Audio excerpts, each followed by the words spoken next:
السلام عليكم. اليوم جبت لكم واحد الكيش بزاف بنان بواحد لاموس خفيفه ريشه. ان شاء الله في هذا رمضان راح ديروا به حاله وراه يعجبكم.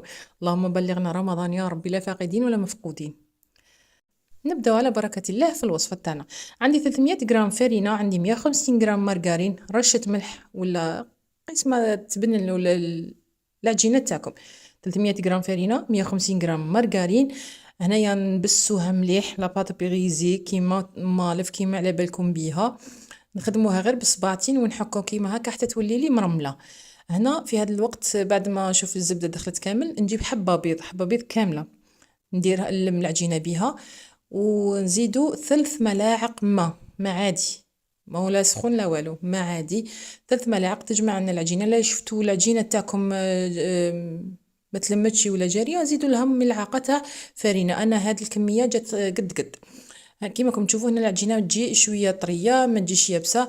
نغلفوها نخلوها تريح في الفريجيدار من ساعه حتى ساعتين، خلوها تريح. ومن بعد نجي نخدمها في الليمول اللي راح نخدمو فيهم. انا ندير هادو وندير حبيبات مدورين، نديرهم كامل في الليمول تاعنا عادي كيما ما فين نخدمو. ونثقبهم مليح بالفرشيطه، ما ديرهمش خشن بزاف، ديرهم رقاق شويه.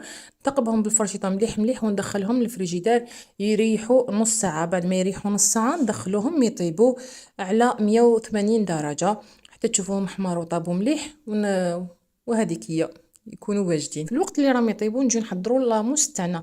هنا عندي لاكريم فخاش 35% ماده دسمه. عندي نص كاس لاكريم فخاش نديرها في صحن ولا اي حاجه ديروا فيها، طلعوها مليح. انا هاد لاكريم فخاش ما عجبتنيش. تطلع بصح من بعد شويه تهبط.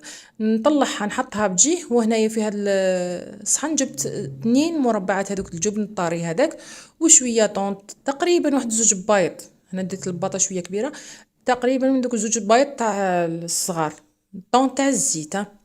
هنايا بعد ما خلطهم مليح ميكسيتهم مليح مع بعضهم جبن والطون. كي تميكساو مليح نجي نضيفهم على لاكريم فخاش، نخلط شويه وراهي لاموس تاعنا واجده. تجي ما شاء الله خفيفه.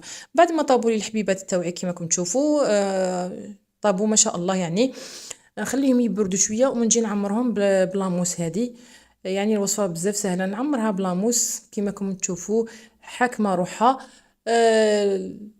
كاين لاكريم فريش واحد النوع واحد اخر بزاف هايله ما تهبطلكمش، هذه شويه خفيفه.